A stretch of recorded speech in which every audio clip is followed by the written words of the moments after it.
지금 전 세계의 시선이 딱 한 나라로 쏠리고 있습니다. 바로 인도죠. 세계의 공장 중국을 대체할 거의 유일한 대안, 14억 인구라는 어마어마한 기회의 땅. 과연 인도의 시대가 정말 온 걸까요? 그 거대한 잠재력과 아직 남아있는 과제들 지금부터 하나씩 펼쳐보겠습니다. 모든 이야기의 시작은 바로 이겁니다. 인도가 드디어 중국을 제치고 세계에서 인구가 가장 많은 나라가 됐다는 사실, 14억 명. 이건 그냥 사람이 많다 이런 뜻이 아니에요. 세계에서 가장 거대한 내수 시장이 그리고 가장 젊은 노동력이 깨어나고 있다는 강력한 신호탄인 거죠. 그런데 더 놀라운 게 뭔지 아세요? 이게 끝이 아니라 이제 겨우 시작에 불과하다는 겁니다. 거대한 거인이 이제 막 잠에서 깨어나 기지개를 켜는 단계라고 할까요? 바로 이 점 때문에 전 세계 투자자들과 전략가들이 인도의 작은 움직임 하나하나에 숨을 죽이고 있는 겁니다. 자, 인도의 미래를 이야기하기 전에요, 우리는 잠시 과거로 돌아가 볼 필요가 있습니다. 왜냐하면 많은 사람들이 지금 인도의 부상을 새로운 현상으로만 보거든요. 하지만 인도 사람들한테 이건 새로운 시작이 아니라 잃어버렸던 제국의 영광을 되찾는 과정에 가깝습니다. 와, 지금으로부터 무려 2300년 전으로 거슬러 올라가야 하는데요.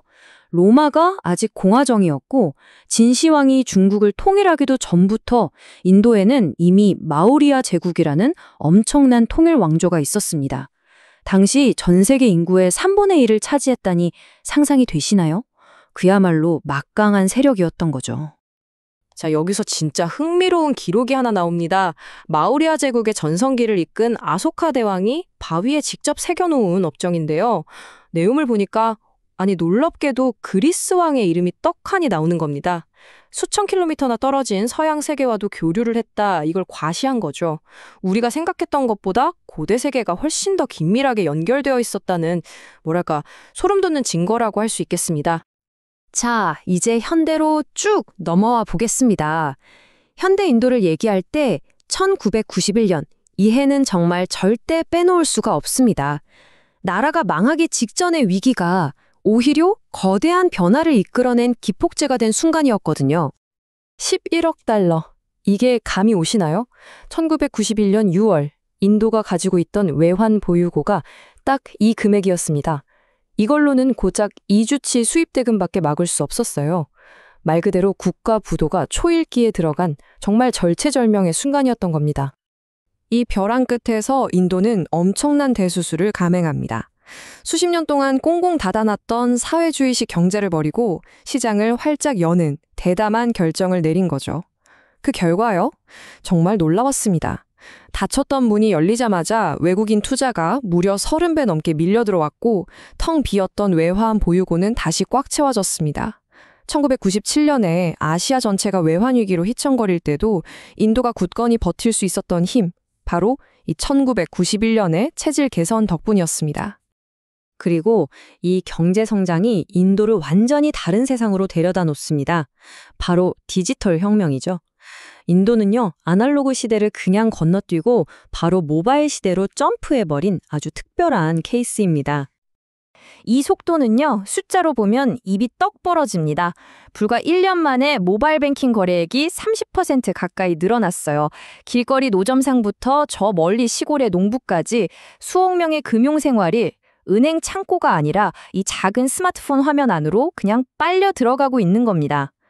이 거대한 시장을 놓고 말 그대로 전쟁이 벌어지고 있습니다. 기존의 공룡 같은 은행들과 새롭게 떠오르는 핀테크 스타트업들 사이에서요.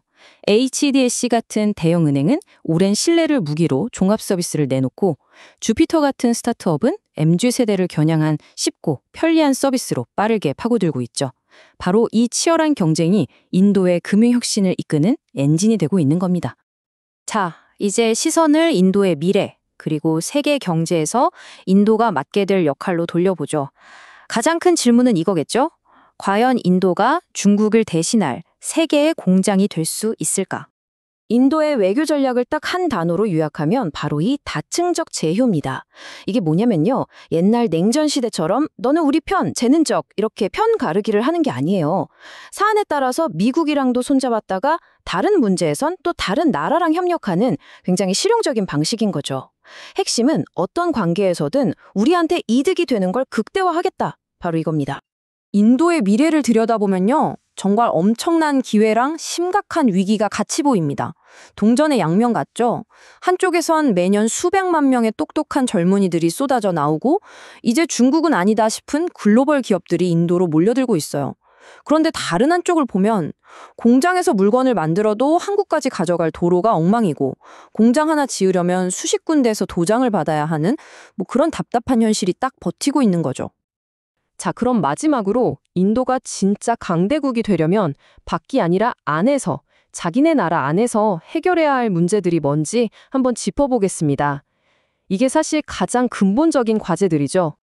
인도가 넘어야 할 큰 산은 크게 네 가지로 볼 수 있는데요. 이 문제들이 다 따로 노는 게 아니라 서로 꽉 얽혀 있다는 게 핵심입니다. 나라에 돈이 없으니까 도로 같은 인프라에 투자를 못하죠. 국민의 40%가 글을 못 읽으니 좋은 일자리를 구하기가 어렵고요. 이건 또 2억 6천만 명이라는 어마어마한 빈곤층 문제로 바로 이어집니다. 여기에 기업들이 자유롭게 투자하기 어렵게 만드는 낡은 노동법까지. 그야말로 성장의 발목을 잡는 악순환의 고리가 만들어진 겁니다. 결국 마지막 질문은 바로 이겁니다. 인도는 세계에서 가장 인구가 많다는 정말 강력한 엔진을 손에 넣었습니다. 과연 이 엄청난 힘으로 수십 년 동안 이어진 이 고질적인 문제들을 뚫고 21세기의 판을 새로 짜는 주인공이 될 수 있을까요? 그 답에 어쩌면 우리 모두의 미래가 달려 있는지도 모릅니다.